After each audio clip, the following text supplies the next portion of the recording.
আসসালামু আলাইকুম। Hello everyone, welcome back to my YouTube channel Riyaz daily blog. কেমন আছেন আপনারা সবাই? আশা করি সবাই ভালো আছেন।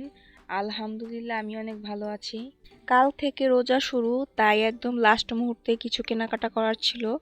তো আমি আর আম্মু সকালে নাস্তা করার পরে চলে গিয়েছিলাম কেনাকাটা করার জন্য। কিছু কিছু জিনিস আমরাই আগে কিনেছিলাম, আর কিছু কিছু জিনিস আব্বু নিয়ে এসেছিল। আরও কিছু জিনিস বাকি ছিল, তো আমরা আজকেই কিনতে চলে গিয়েছি, কারণ কালকেই রোজা। হাতে একদমই সময় নেই, আর দেখতে দেখতে কখন যে 1 বছর চলে গিয়েছে বুঝতেই পারিনি। মনে হচ্ছিল কিছুদিন আগেই না কোরবানির ঈদ ছিল।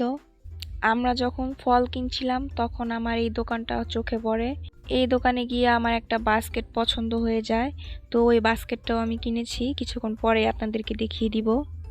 তারপর আমরা যখন বাড়ির সামনে চলে আসি, আমাদের গেটের সামনে দেখি এই লালু এখানে বসে আছে। আর লালুর মা বুঝতে পারে যে আমরা যে বাসায় এসেছি, তো ও বাড়ির ভিতর থেকে ডাকছিল, শব্দ করছিল। আর এইখানে আমাদের ব্যাগের চেনটা নষ্ট হয়ে গিয়েছে। আমরা চাইছিলাম যে যা যা কিনেছি সব জানিয়ে ব্যাগের মধ্যে হয়ে যায়, আরেকটা ব্যাগ যেন না নিতে হয়, তাহলে আমি এটা ক্যারি করে আনতে পারবো। আম্মুর কোনো হেল্প লাগবে না, কিন্তু এখানে অনেক জিনিস হয়ে যাওয়ার কারণে আমাদের 2টা ব্যাগ প্রয়োজন হয়। তো ফার্স্টে আমি এই বাস্কেটটা কিনেছি। এই বাস্কেটটা কেনার কোনো প্ল্যানই ছিল না, পছন্দ হয়ে গিয়েছিল দেখে কেনা হয়। আর এটা আমি মনে মনে অনেক দিন ধরেই খুঁজছিলাম, তো আজকে যখন পেয়ে যাই এবং অনেক রিজনেবল প্রাইসের মধ্যে, তো আমি কিনে ফেলি। ভিডিওটা যদি আপনারা এই পর্যন্ত দেখে থাকেন এবং আমার ভিডিওটা যদি আপনাদের ভালো লাগে, তাহলে আমার ভিডিওটিতে একটা লাইক করে দিবেন আর আমার চ্যানেলটিকে সাবস্ক্রাইব করে দিবেন।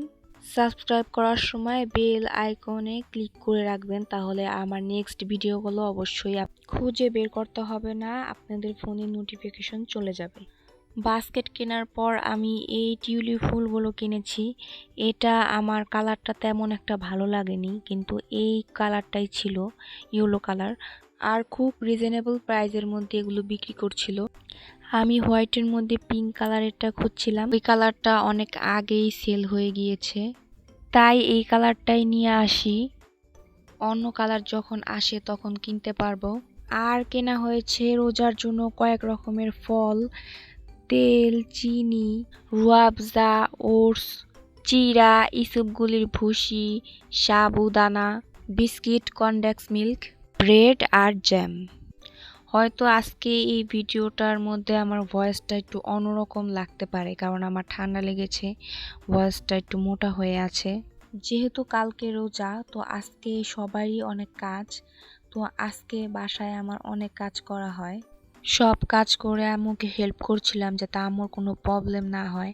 আর বাহিরে অনেক রোদ ছিল, যার কারণে আমার মাথাটা অনেক ব্যথা করছিল, তাই আগে মাথার মধ্যে হেয়ার প্যাকটা দিয়ে দিয়েছি যাতে আমার মাথাটা ঠান্ডা হয়ে যায়। আর আজকের দিনটা অনেক ব্যস্ততার মধ্যে চলে যাবে।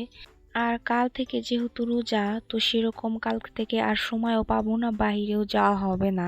নর্মালি প্রতিদিন আমরা বিকালে কাজিন বা ফ্রেন্ডের সাথে গল্প করে কাটাই।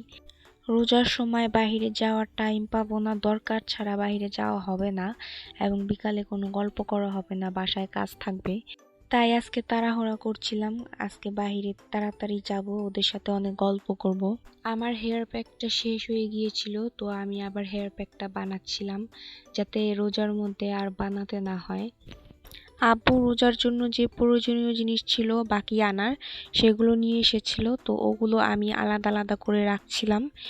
এখানে বুট ছিল, ডাল ছিল, খুদ ছিল এবং কিছু গরম মশলা ছিল, তো এগুলোকে আমি আলাদা আলাদা করে সবগুলো বয়ামে ভরে রেখে দিচ্ছিলাম। আর আজকের ব্লগটা এই পর্যন্তই। আপনাদের যদি ভিডিওটা ভালো লেগে থাকে অবশ্যই আমার চ্যানেলটাকে সাবস্ক্রাইব করে দিবেন আর ভিডিওটাকে লাইক করে দিবেন।